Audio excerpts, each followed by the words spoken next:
Buddhism is the light that has nourished the hearts and minds of people for countless generations. Bhikkhus who renounce the worldly life and walk the path of Dhamma must rely on the requisites provided by generous lay supporters. Amongst these is the Jivara, a simple robe yet rich in meaning, a symbol of diligence and perseverance of the monastics, exemplifying the victory banner of the Arahants.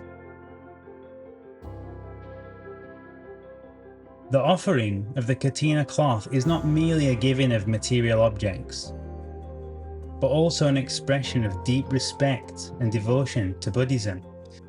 It's a radiance of goodness that connects the hearts of lay devotees and the monastics together as one.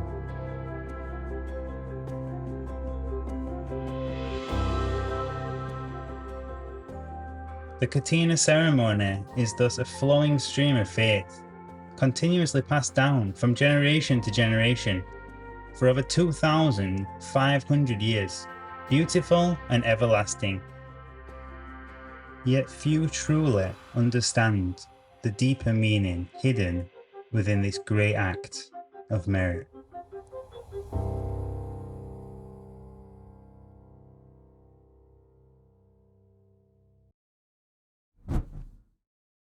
What is the true essence of the Kathina offering?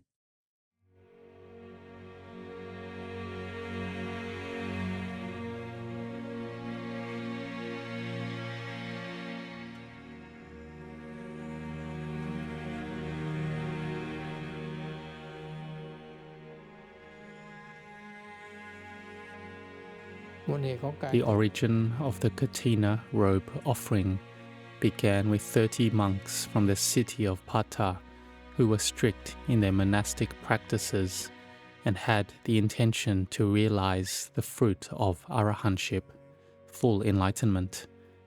They set out on a journey to Jetavana Monastery to listen to the Dhamma directly from the Buddha.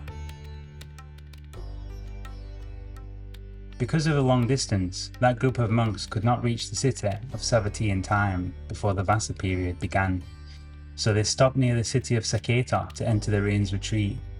During the 3 months, they devoted themselves to the Dharma practice with unwavering determination. When the Vassa ended, they immediately set out for Jetavana Monastery. Their journey was arduous.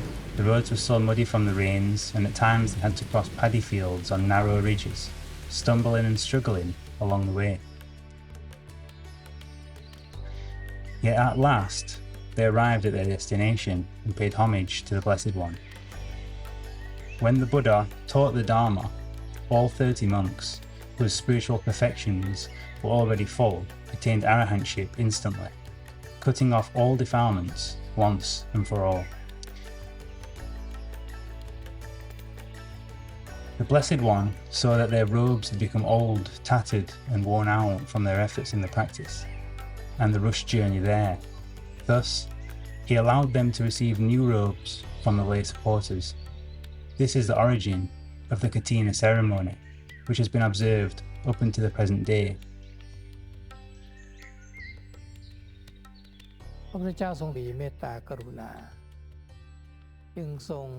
Out of great compassion, the Buddha established a rule that when monks spend the full 3 months of the rain's retreat together in any monastery of at least 5 monks, they are entitled to receive cloth offered by intelligent and wise lay devotees.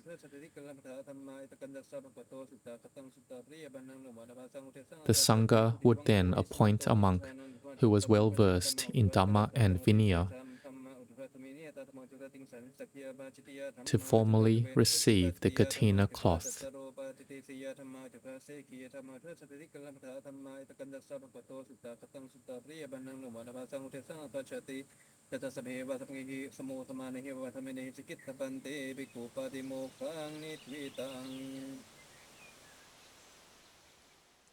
Not every temple or monastery can hold the Kathina event because of the many conditions required in the Vinaya. It's also limited to only 1 month after the Vassa. This is called Kala Dana, an offering that can only be performed during a specific limited period. Because of this complexity, the Kathina offering yields greater merits than the normal dana.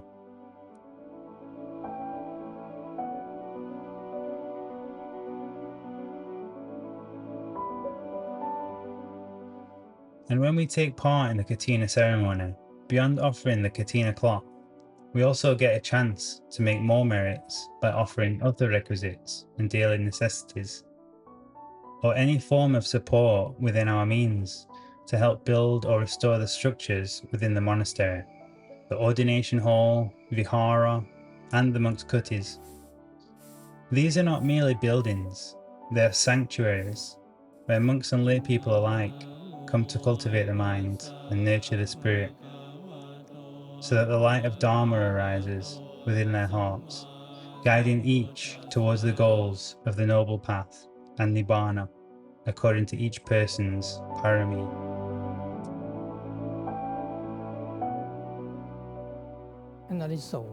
And so the benefit of the Kathina Robe Offering occurs only once a year, when we come together for the Kathina at Wat Marp Jan here. It is a Kathina in unity. There may not be the announcing of this and that person being the sponsor of the offering, but each of us knows in our hearts our intention, and this is already merit from that moment.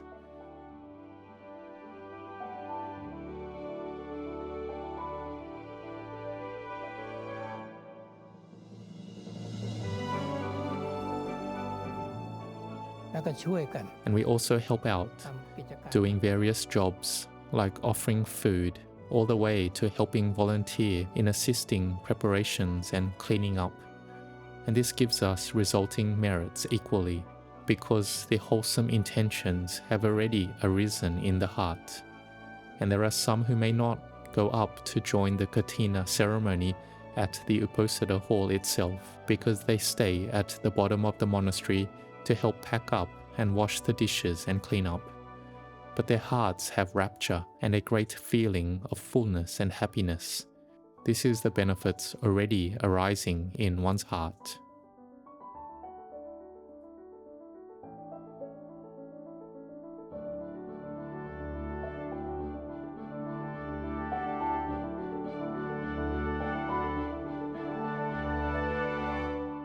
มีความเห็นสามัคคีกันก็มารวมกันเป็นอันเดียวกันก็คือมันเป็นอันเดียวกันอยู่แล้วล่ะถ้าเราเอาไม่เอามารวมมันก็รวมเป็นอันเดียวกันเท่านั้นเองผ้ามันก็ผ้าอันเดียวกันหมอนมันก็หมอนอันเดียวกันอะไรมันก็อะไรอันเดียวกันทั้งนั้นเนี่ยถ้าเราเอามารวมกันเช่นนี้ก็ไอ้ความกลมเกลียวกันทุกอย่างทุกประการนั้นมันก็ไม่มีอะไรมันก็สบาย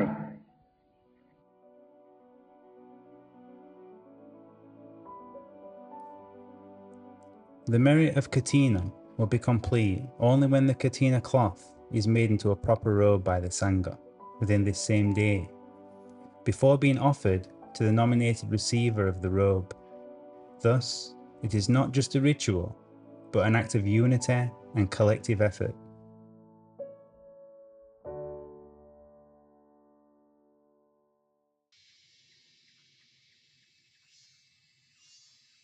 About 2 weeks before the Kathina day, the Sangha would prepare the dye in advance. They would boil the heartwood of jackfruit tree in water to create liquid dye for the Kathina robe on the day of the ceremony.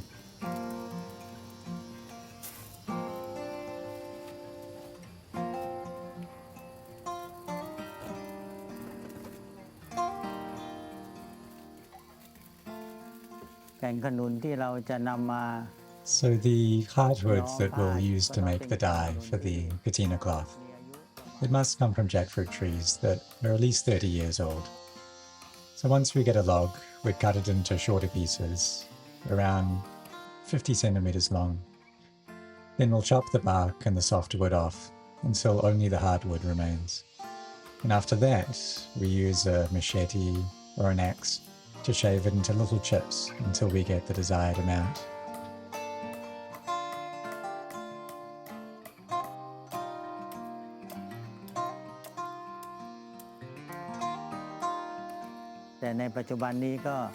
But nowadays, we can also use an electric planer on the log that we've cut already, which works just as well.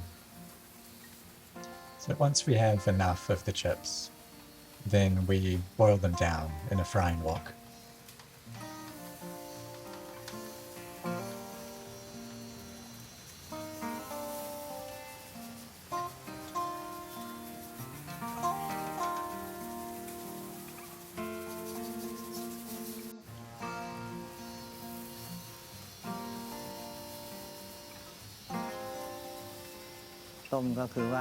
So we fill the wok full of water and add the shavings, then boil it down to around 1/3.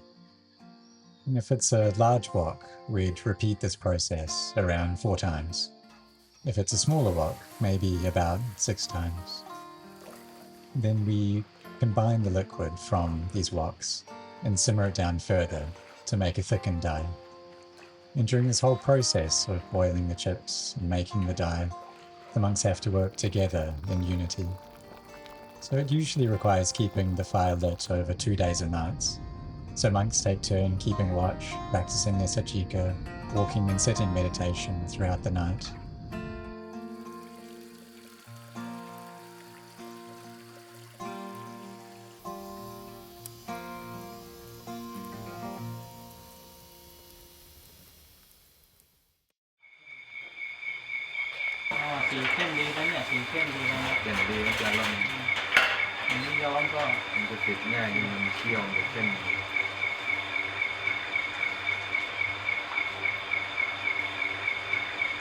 ผู้ปฏิบัติควรสนใจ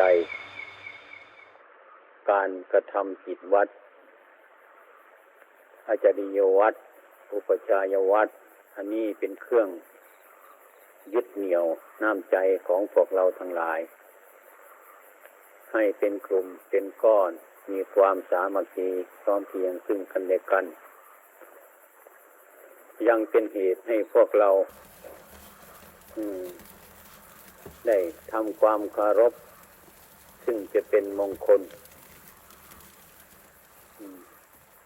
ในหมู่พวกของเราทั้งหลายตั้งแต่ครั้งพุทธกาลมาจนกระถึงบัดนี้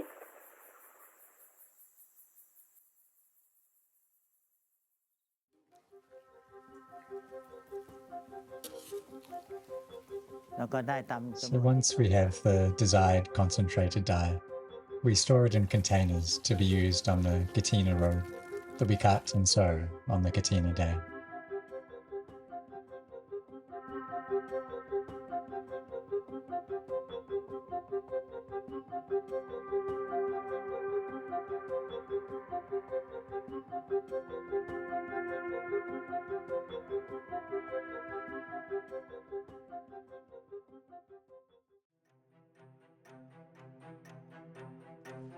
On the Kathina day, once the Sangha have received the Kathina cloth, they would work together to make a robe of proper size for the nominated monk. This requires many monks to help in cutting and sewing together many pieces of cloth until it becomes one complete robe.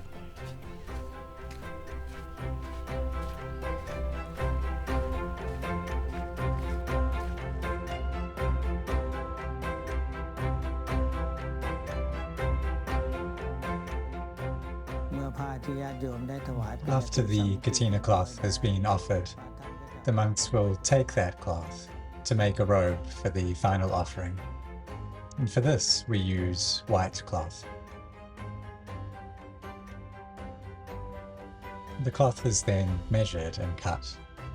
Monks must have knowledge and skill in this area to cut and sew the cloth into a robe with the proper size and pattern.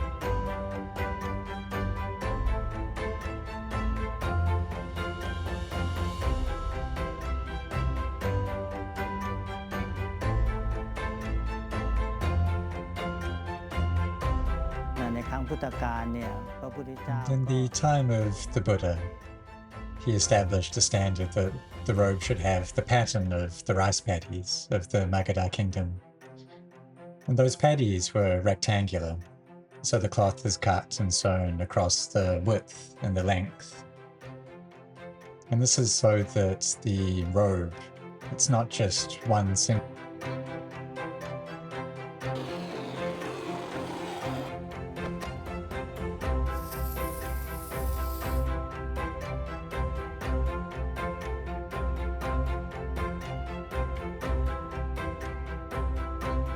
ถ้าผ้าไม่ได้ตัดแล้ว Back then, if the robe was a single uncut piece, so thieves and such could steal it to make it into clothing. And many monks have to help out and cut the pieces into the correct sizes. Then the monks skilled in sewing take the pieces to make into a robe.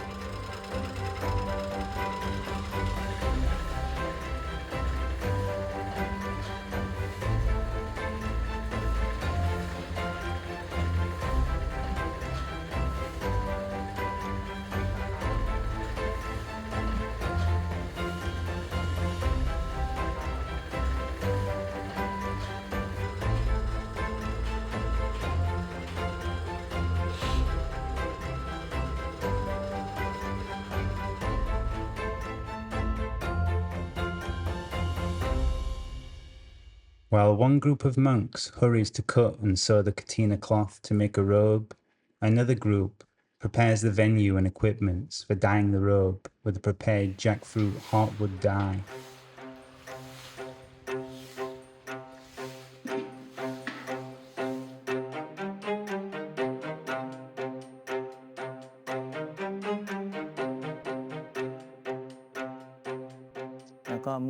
The white robe must be washed first, because the cloth is still new and has a starch coating. So we must clean it to make the cloth soft and ready to be coloured with the dye that we've already prepared. The light ochre colour, allowed in the veneer and preferred by the forest tradition, is called jackfruit heartwood colour.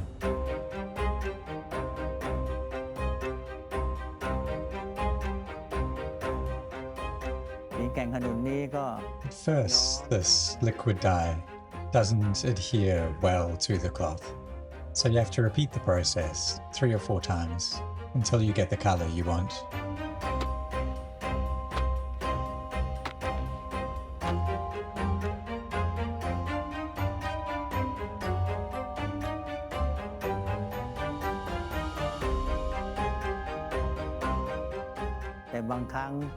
But sometimes there can be obstacles to drying the cloth, such as rain or cloudy weather. So we can use a charcoal stove and stretch the dyed robe over to dry it with heat.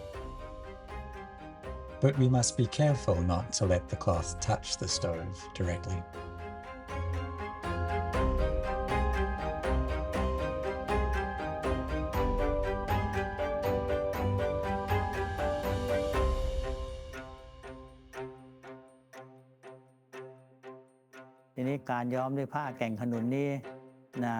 Observe this method of dyeing robes within our tradition. At Wat Marp Jan, Ajahn Anan ensures that this practice continues to the present day.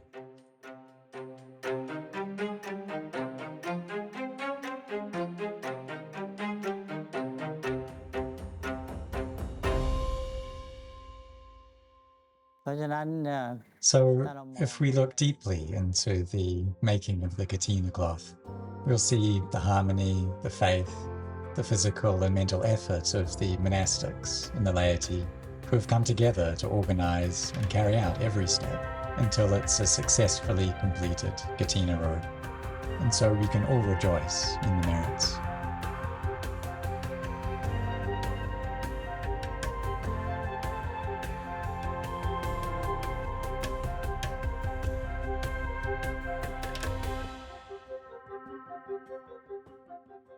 When the Kathina cloth has been cut, sewn and dyed into a complete robe, all the monks in the monastery would gather for the final offering ceremony in the evening.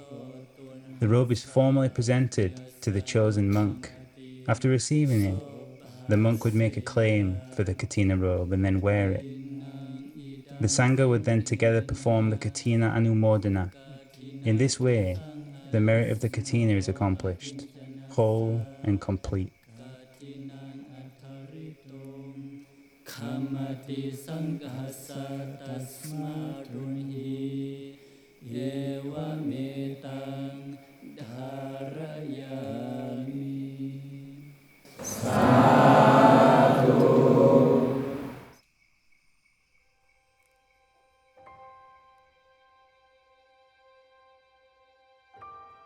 ซึ่งทุกๆปีการทอด Each year, the Kathina Robe Offering ceremony at Wat Marp Jan draws devotees from near and far, both from in Thailand and overseas, who gather to be a part of the ceremony. Some individuals who are unable to attend still contribute donations to the monastery. These contributions can then be used for the 4 requisites: food, robes, shelter, medicine, for the monks and officers in accordance with their needs.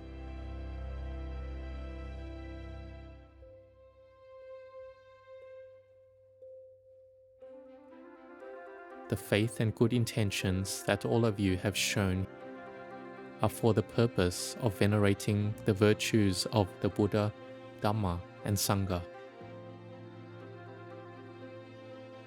It is an act to sustain the longevity of the Buddhist religion.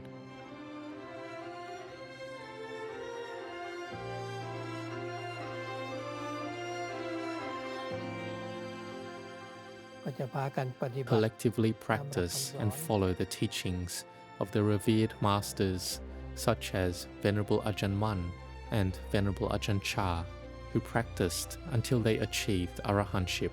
These masters took the Dhamma of the perfectly self-awakened Buddha and propagated it, helping us to comprehend the correct path of practice in line with the principles of generosity, morality, and mental development, of morality, concentration, and wisdom.